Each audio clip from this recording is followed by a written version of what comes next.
Good evening, everyone, and welcome to the webinar. Can I ask, or can I just say at this point, so our webinars are recorded just for everybody that's in the room.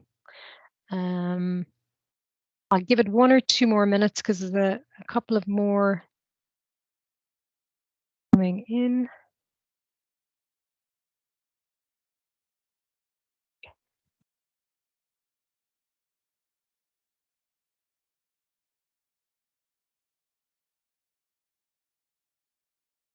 Yeah, I think that's it. So evening, everyone. Just to say to everyone, these things are automatically recorded, but welcome. So we're here to introduce our add-on level 8. Thank you all for attending. My name is Rachel Freeman. I'm one of the lecturing staff in TU Dublin in the horticulture discipline, and I have with me my colleague Kieran Ryan and Nolene Johnson from admissions. And then the other people that we have here tonight are Anthony Quinn. Anthony is a former student and he's now head groundskeeper over at Fulham FC in the UK.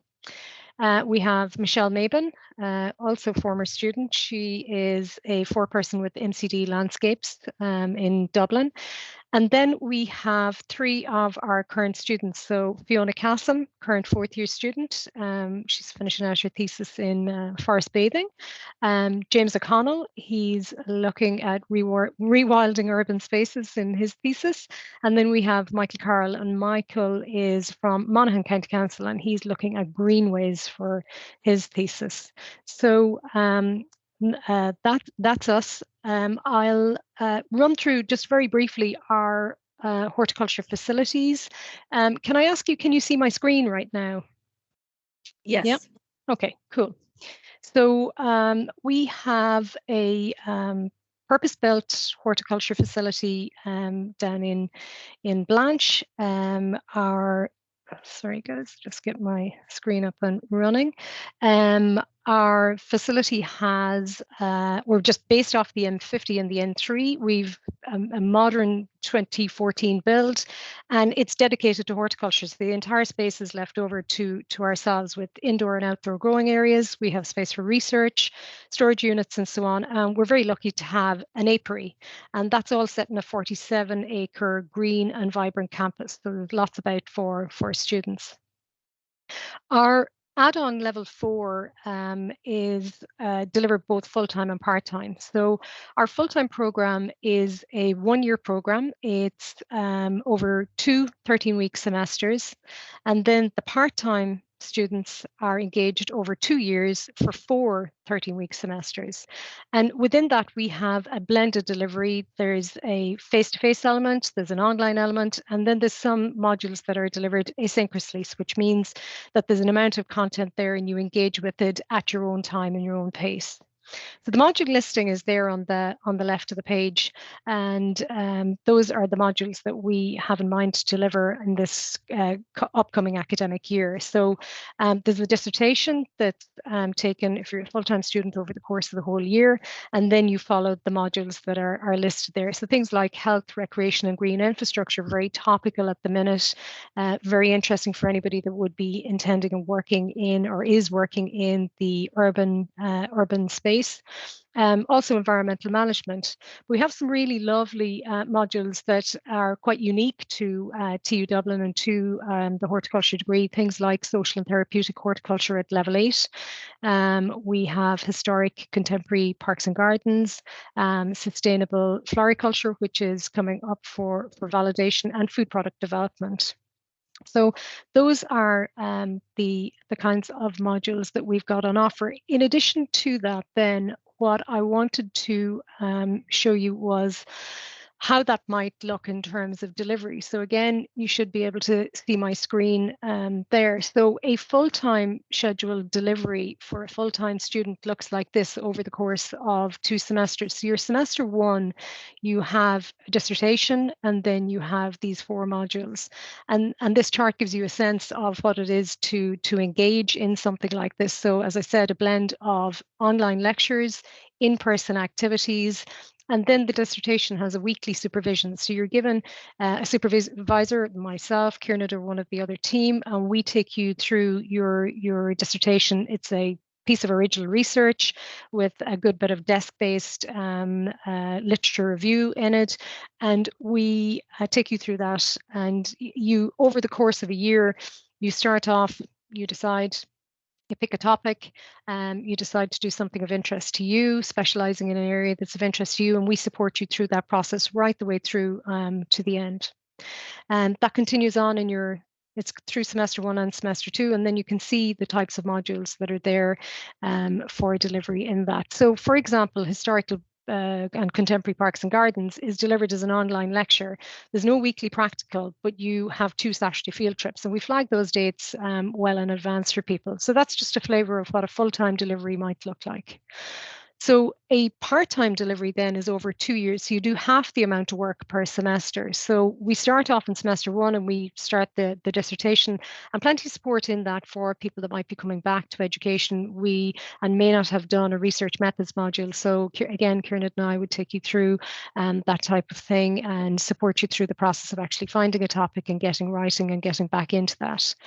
And then alongside of that, you would have your 1 day in person on the social and therapeutic module. And then semester 2 is 3 modules. So again, some in person, some online, some of the asynchronous delivery, but there is an amount of face-to-face in that. It's up to the students to decide how that might run for them. Semester 3 then similar, 3 modules, and then back to semester 4, which is the end of the second year, whereby it's 1 module and your dissertation. So each semester you take 15 credits, and that's pretty much the process that it runs by. So that's the end of the formal presentation. I'm going to stop my screen sharing at this point, and over to you, Kieran. Right, thanks, Rachel. That was great. And I think so. I'm going to invite questions from the group who've joined us. We have a number of students also tuned in tonight, thanks to them. So we have a couple of graduates who are doing very well in their career, and we have a couple of current students who are just finishing up their dissertation and getting ready for end of year exams. So, Auntie and Michelle, I'm sure you remember what that was like. I do. So, I mean, maybe to warm things up, I might just start off with a question that came in during the week on an email, and I thought it was a very good question, and I'm going to throw it out to the group. We have Fiona and James as well. Like, if you were to try and do this as a full-time student, but you were doing some part-time work as well, how would that work? Is it possible to keep up some part-time work and be a full-time student, or what kind of time commitment do you have to give it? You know, full-time, part-time. What do you guys think? Hi, Kieran, and everyone tuning in. I might jump in on that one because I've maintained a part-time job while doing the full-time course. It's certainly not ideal because you are working weekends mostly and whatever time you can get. But if you do, it's certainly possible. It's definitely I've been able to do it. It suited me. I've been working for 5 years now in Carton House as a greenkeeper, so I've definitely built up a good bit of a good relationship there where I can be flexible with my time. I can ask for extra hours here or less hours there. So it kind of depends on your workplace. If you have a good relationship where you can kind of work out a bit of a system with them, I personally think it's very possible. And it also might depend on other engagements you might have. Like if you like I suppose I'm in a fortunate position where I don't have family or kids like that, so I don't have to. I'm not too concerned about that element of things, so I can be a bit more flexible with time. But so that's kind of Thanks, James. That would be my experience on it anyway. That's great. I know we have Michael on as well tonight. Michael has studied the 4th year and has come through the program. I think the whole 4 years of the program as a part-time student. You've got a very demanding full-time job, Michael, haven't you? And a family as well. So maybe you might be able to Yeah. Yeah, thanks, Kieran. Yeah, hello everyone. Yeah, I seem to be studying forever. I finished the level 7 back in 2013, and after that, then I kind of set up my own landscaping business and was working with that for quite a number of years. I joined Monaghan County Council. It's 3 years now, and I saw the opportunity coming up to get the level 8, because I knew at this stage, like, you know, to go any further in my career, I needed a level 8. So it was an ideal opportunity. There was absolutely no way I could do it. I felt I could do it full time. It just wasn't practical for me, because with work commitments, working full time, having a family, and farming as well too, thrown into the mix, so it was just going to be pretty hectic. But having said that, I jumped straight in, took it on. I don't regret it. I enjoyed it. The good thing about it is, you know, it was at kind of my pace, and I found kind of the lecturers and that type of thing, you know, quite supportive, and I found it quite a friendly atmosphere as well too, which was good. That you just felt you could reach out and ask for advice and get help, and the students likewise too was great, like, you know, because, you know, we're all part of this big WhatsApp group, like, you know, and anyone with any problems, you know, it was just thrown out there, and, you know, you were never left alone. So yeah, that was my experience anyway, and Yeah, it was good. great stuff.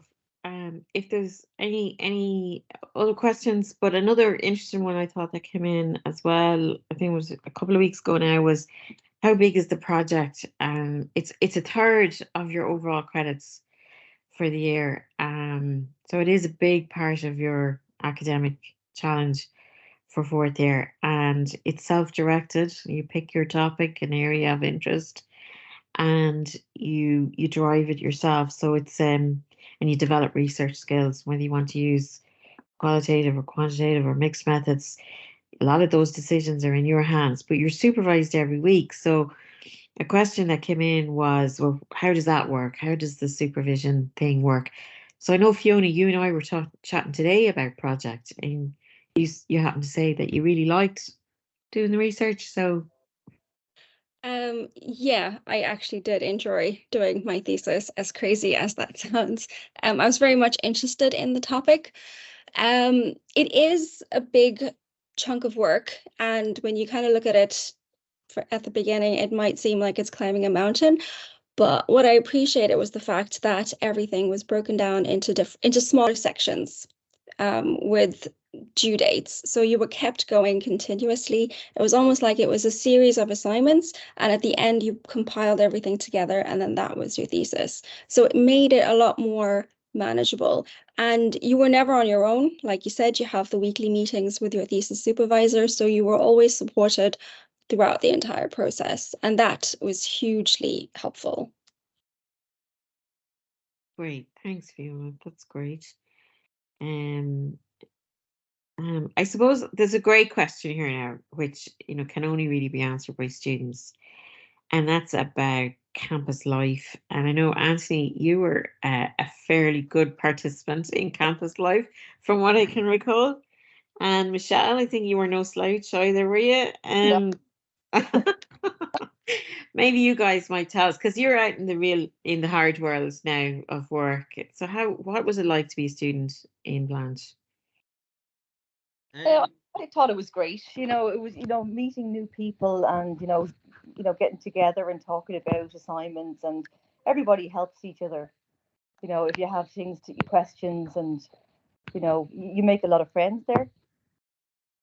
So it's a safe place until then you have to get back out into employment, and then, you know, you're back on the hamster wheel.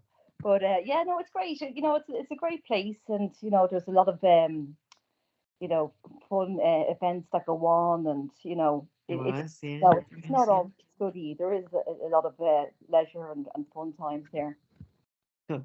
And you know, you can always come back and do a master's sometime, you know. Yeah, I actually wanted to do a master's when I finished, but I couldn't. Yeah, maybe later on. Maybe later in the line. And Anthony, you're in London, so do you miss the was it the mystery tours that you used to go on? that was good. The one in first year was brilliant. Because it was just me and two of the other lads on the course who we probably only known each other a week. We just decided like that day to go to Galway. We didn't know where it was on, and it was brilliant. It was really, really good. But I do think like the only disadvantage to it was the campus where it was, like the travel and stuff like that. But we made the effort, the bunch I was with, to do stuff together. But that's down to the individual, like, to make the effort to do it. But no, it was good. It was really good, really good. And like I'm a few of the lads who it was in the course with, like, I'm friends for life with, who I still keep in touch with. Like one of them, I chat to him on a daily basis about things, and he'd be a good friend. I was only out with him last time I was home on Easter, so it was good to get him out. So yeah, it's good. Yeah, because it's not all work. It doesn't have to be all study and work. Yeah. No, but also like you're meeting people from different backgrounds who, you know, who might have interests in different things or similar interests to you. So it's good to meet people from different areas and stuff like that as well. You know what I mean? Yeah. Cool. Okay. Thanks, Anthony. And is there any questions coming in? So there's a couple here typed in. Yeah, we have a couple in on the chat, Kieran. Okay. So Michaela's asking, is it necessary to attend every week in person during the whole part-time program, or is it only the weekends? So the part-time program actually requires a delivery, or you to be in for delivery 1 day a week, because there's a certain number of practicals that have to be undertaken. And particularly with some of our more hands-on modules, the likes of social and therapeutic, we actually work with a group. So the group come in weekly and we get to work with them, or rather you get to work with them as students. So that requires an in-person attendance.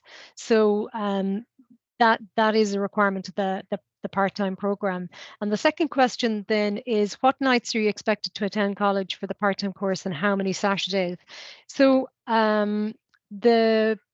the part-time Saturdays, so I'm just going to share my screen again with you, just to show you the part-time delivery schedule. So you should be seeing part-time delivery schedule there, guys. So your first semester is a one day a week, and that's all an in-person piece, although the dissertation bit might be online. But what we do at our dissertation meetings is we kind of schedule them to suit. So we do a mix of in-person and online, depending on what works for you.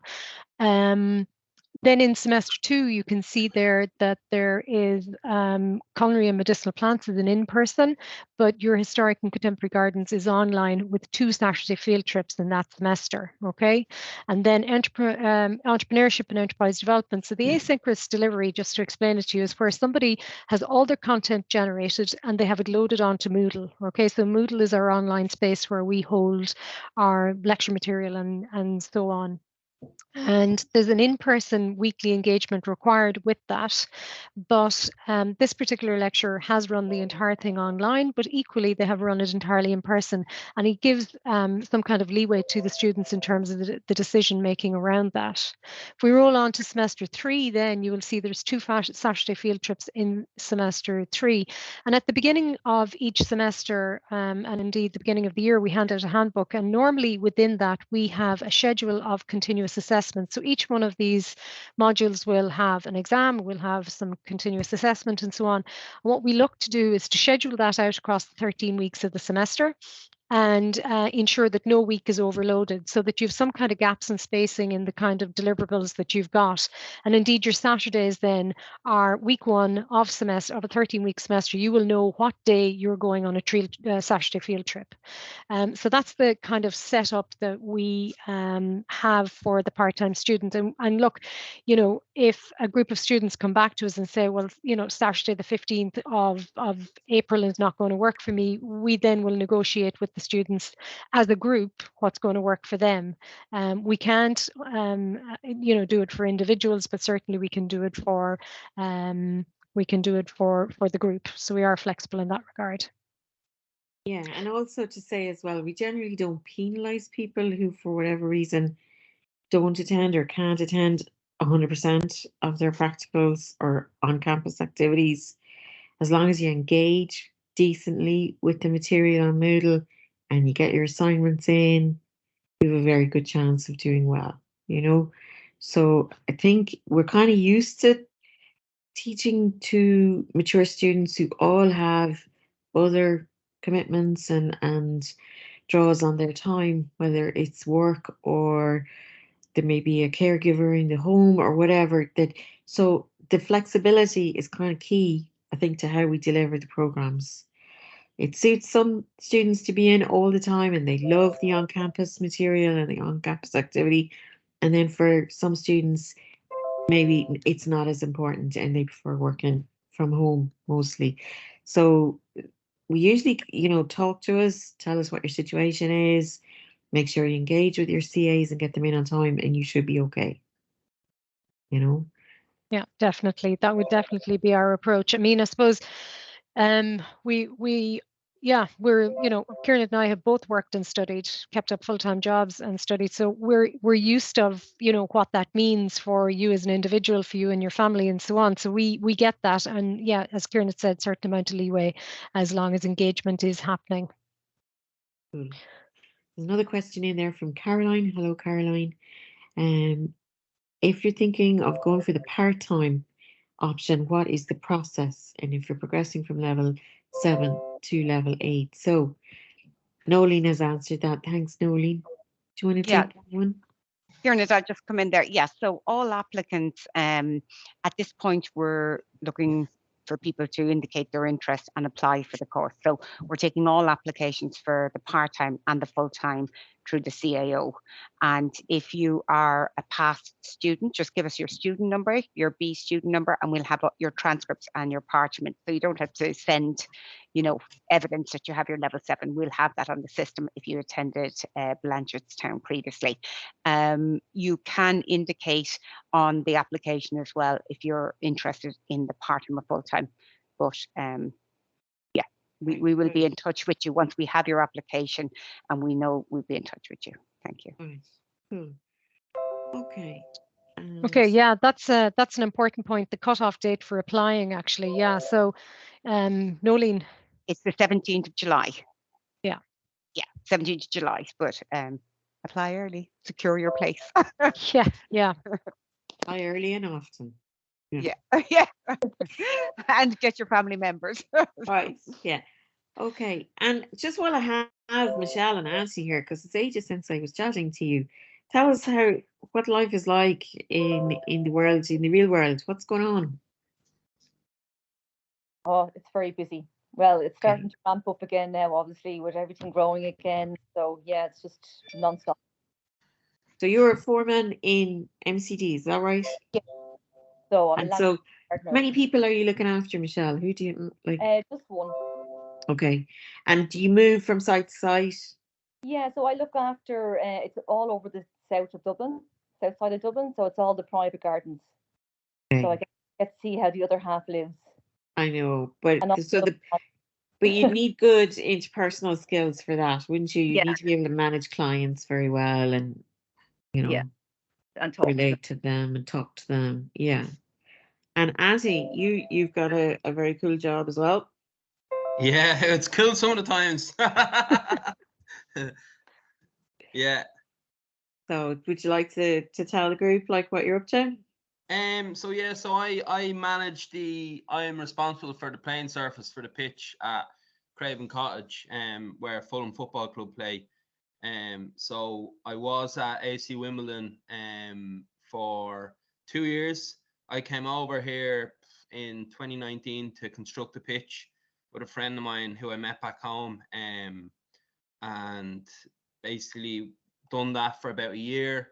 And then I was supposed to go home, and then the main contractor asked me to stay and grow the pitch in for the football club.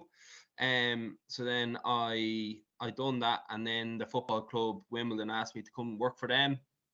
Done that for 2 years, and then I was approached by Fulham last year to come and manage the stadium at Craven Cottage. So you were kind of poached, would it be fair to say? Yeah. Poached. You're in demand. You're in demand. Exactly. Yeah. So yeah, no, it's good. I really enjoy it. I really enjoy it. It's, as I said, like it's not really it's not what I thought leaving college what I would have been doing, but I really enjoy it. It's really enjoyable. So Okay. I look forward to going into work every day.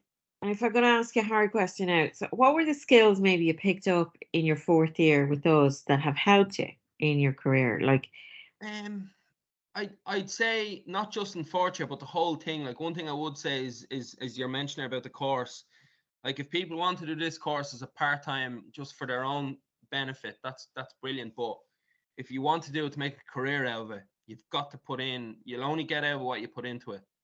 That's one thing I'll say. And like people you've no idea how everything that I've done in college, I'd say 90% of it I've used. Even little things like when we used to do the automated horticulture, like the different types of lighting that we're using back then, that's the same as what we're using out on the pitch to grow the grass in the winter. Like we were learning about LED lights with Fergus, I remember at the time. That was 3-4 years ago. yeah, That's only coming in now over here that people are starting to use LED lights in the stadiums. Like that's all over the world, not just in England. That's everywhere. I was in Bayern Munich a couple of weeks ago looking at their setup, and it's just they've gone completely LED. But like that's something that I learned 3 or 4 years ago in college. right. Like that I had this in my head before any of them even seen them, Yeah, because I'd good. seen it in college. And even little things like rigging up the irrigation and the dosatron, stuff like that. Like they're things that we use on a daily basis. So just the whole thing as a whole, like it just sets you up. But one thing I will say is you'll only get out of what you put into it. But yeah, that's more or less it. But Fair I suppose, and also the environmental science thing now is kicking off massively. Yes. Massively. Like in 3 or 4, like I have a friend that works for UEFA, and 3 or 4 years time there won't be any rubber chrome 4G surfaces in the world. They're Yeah. going to stop making them. Like they're going to become illegal, which is brilliant. Yeah. And there's a serious lack of people who can grow natural grass now in the world. A serious lack of people. So your craft skills, your growing skills up for Yeah. turf, and all the stuff you learned about, propagation, disease, everything is all Everything. going to be, Everything, like even plant propagation, social therapeutic horticulture. Like I've a young man with Down syndrome who comes into the stadium with me once a week, and then he works at the training ground once a week. We're the only Premier League football club to do that.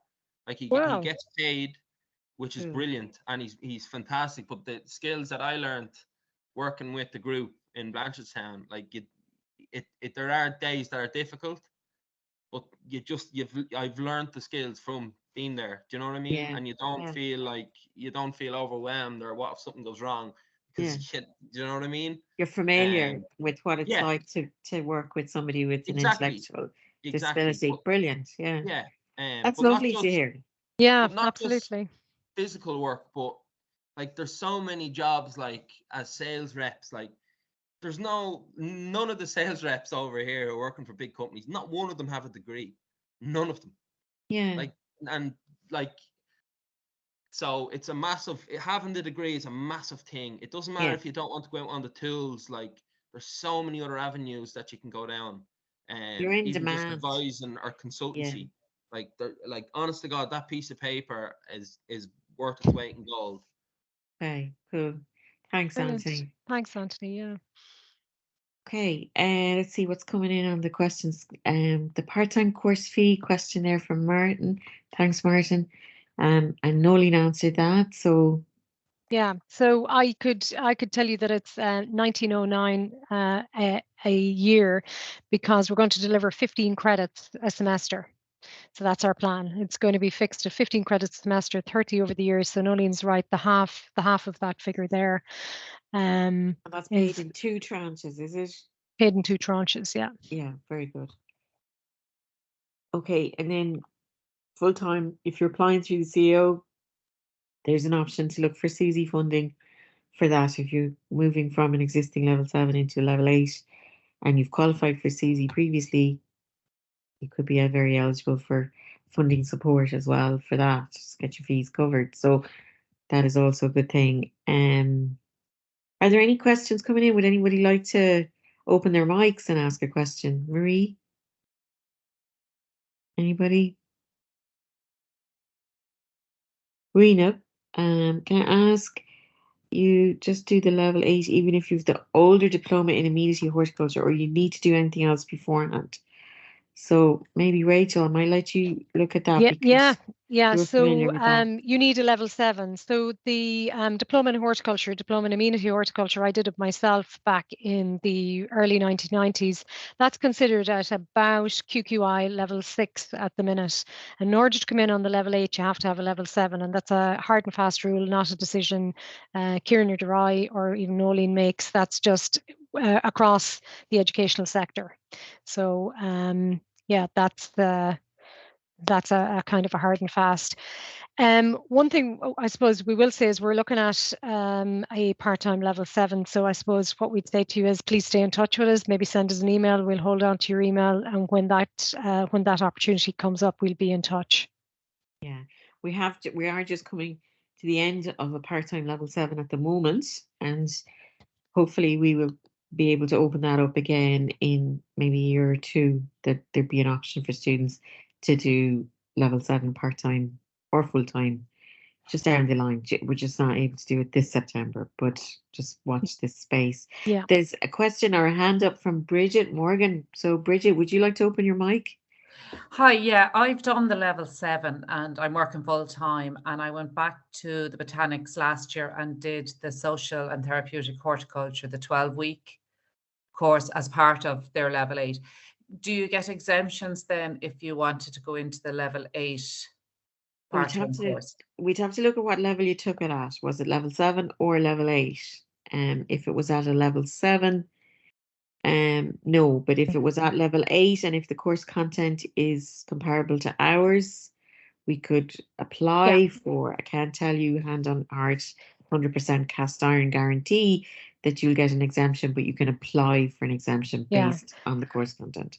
We would have to do a mapping exercise and basically bring it to the registrar and see from there. Again, something Kieran and I don't have control over, but we would guide you through the process. Yes, but I'd also say, Bridget, as well, I know you've done it already, and you might feel, oh, I don't want to do it again, really. The way we deliver it in Blanche is pretty cool, because you get to work hands-on with learners with an intellectual disability, and you have an awful lot of responsibility in working with them, developing a relationship with them, and creating workshops and delivering them, and then assessing them and peer reviewing them. It's a very hands-on module, very challenging module, especially for students who mightn't have done anything like it in the past. But you get a lot of hard learning, good experience, and so you might feel you've done it before, but you won't have done it the way. Well, I'm actually working in the area of disability. Are you? Okay. Well, then maybe we can look at your application then, and see, and it's possible then you would be exempt. So we'd look at it, Bridget, on an individual basis. Is that okay? Okay, perfect. Thank you. Sure. I think there was another question came in the chat. Okay, so Carrie said, is the 1 day a week fixed? Is it all day? For modules that are in person, are the in-person days combined? I work, so it'll be difficult to get several days each semester. And that's coming in from Kerry. So Kerry, we're talking about the part-time program, I take it. So modules that are in person, yeah. So our plan is for a part-time person is 1 day a week, and the in-person requirements will be in that 1 day. So we're very much aware of the fact that people are traveling, it's costly. You're looking perhaps for a day's grace from work, etc. So yes, the in-person requirement will be a day a week and a fixed day per week. So this year we fixed our day on a Wednesday, was it, Kieran? Wednesday or Thursday, semester 1, I think, and Wednesday, semester 2. Semester 2, yeah. Yeah. And I know that might be a big task or a big ask now for people who are working full time to take a day a week for the semester. But just to say to you, it's 12 weeks a semester. And there's 2 semesters in the year. So you're looking at 24 days. I know it's a huge chunk of your holiday time, but it is time very well spent. It's in-person time. And for a lot of students that we're meeting now, they've missed out on a huge amount with COVID. So the in-person work is good and valuable. You work on things like your presentation skills, your communication skills, your research skills. They're very structured days and they're full on. I think Fiona, maybe Fiona, you could talk about how the in-person days work. Could you? Yeah, Fiona? of course. So like you said, it was just the one day of the week and it was a set day, and it usually starts about 9 or 10 in the morning, and you'd have a certain timetable that you'd follow every week. So every week you're doing the same modules, different practicals. Then you'd break for lunch for an hour, and then you go back in and you continue with your practicals or your tutorials. So like you said, it was very structured, very full on, but I think it's absolutely necessary as well because you get so much from it. Sometimes even just a news article that would have come out and everyone would, have a chat about it, and you get to explore that as well. So all of those things make a difference and they do help. Yeah, and just even the debates, the discussions, the in-person stuff that you can do in the room. Exactly. Yeah. There's another question in there from Ger Pritchard, and he's asking about, is it possible to only do one of the Saturdays? Look, I suppose what I'd say to you is they're very valuable. Those Saturdays, Saturday field trips are run by Dr. Christy Boylan, and everybody loves them. I'll leave it to the students to maybe discuss what it is they love about his field trips, but they are worthwhile. That said, every year we have somebody for whatever reason that can't make it. A guy came to me as fourth year coordinator only in the last few weeks said he can't make one of the Saturday field trips. So, you don't make it. It's not the end of the world, but I would say you should do everything you can to make it, if at all possible. This particular guy was on crutches, so he was going to be finding it very hard to get around. So was given it a skip for that reason. But they're very full days on a bus and so on. Maybe one of you guys wants to maybe talk about this year's field trip with Christy. Yeah, I can come in on that. I can Thanks, say James. that any time spent with Christy, you'll come away with absolute awe about the amount of information he can impart on you and the amount of knowledge he has. It's incredible. And then he definitely picks some of the best locations to go to. If you're a small enough group, you can drive or you can carpool. We didn't take buses this year with him. I think we're all able to kind of find our own way to each location, but it depends on the size of the class. I say they're very interesting. Admittedly, I'll say personally for me, there's a lot of information to take on, but I still found it. I still found them worthwhile, and like that, you do have that kind of natural, fluid conversation that you wouldn't get if you were to maybe skip them and only do the online classes or lectures. And I just think that simple fact of just natural fluidity in terms of conversation, discussion, or debate, be it on a field trip or on a practical day, is invaluable. So yeah, that's interesting. Again, like Kieran was saying earlier, the opportunity to debate and discuss, and I think Fiona said the same. You can't actually teach that kind of stuff. It's that opportunity for conversation with your peers, to interrogate, to discuss, and even to network. The one thing that I would say about heading out with Christy, and I used to go on some of his field trips many, many moons ago, just because I loved the places he brought, the way he explained it, the background knowledge he had, but also the networking that happened as a result. And the networking that you get through attendance at things like that is invaluable as well, because you never know when you might need somebody down the line, and you have made that connection. You can say, look, I visited your place on a field trip, blah blah blah, and you've already got a level of rapport. So that's always useful. I might just come to Jerry's second question there. Can the fixed day be on a Saturday? No, unfortunately, the fixed day is a day during the week. The Saturday field trips are Saturday field trips, and the day during the week, or the fixed day during the week for a part-time student, is a Monday to Friday.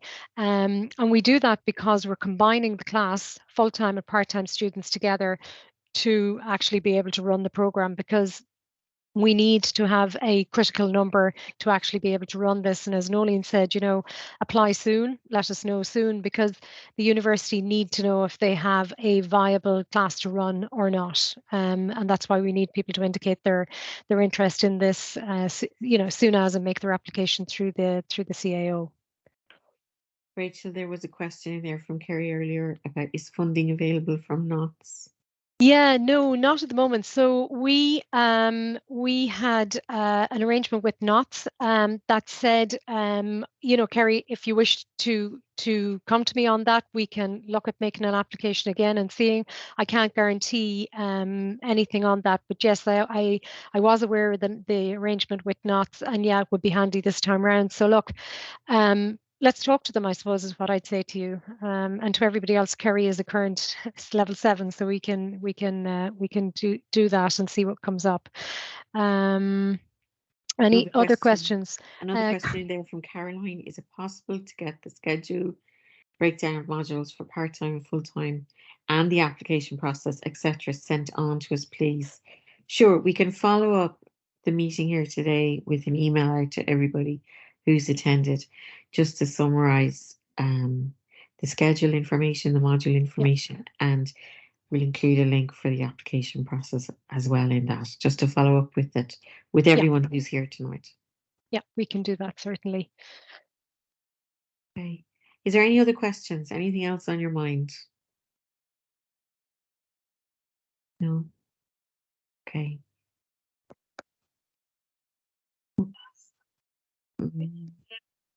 Is the full-time course blended as well? Full-time. Start again, Marie. I just missed the start of that. Please. Can you say that again, Marie? I just missed the start of it.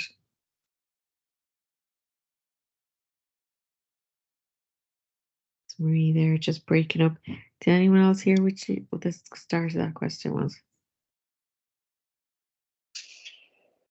No. Marie, can you ask that question again, please? Or maybe even type into the chat, Marie, if that's easier.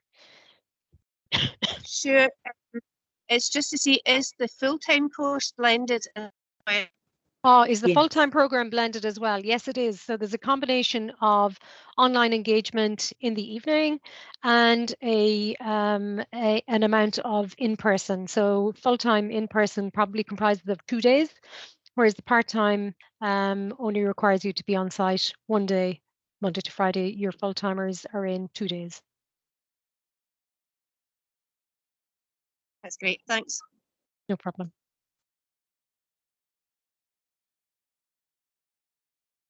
I'm just making notes there on the information pack, but certainly, yeah, as Kieran said, we'll do a follow-up email with you and so on.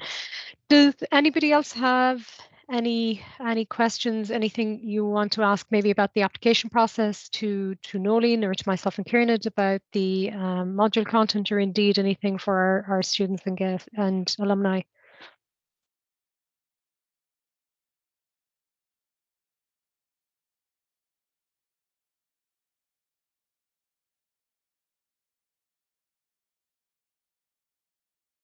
Okay, Kieran, you're on mute.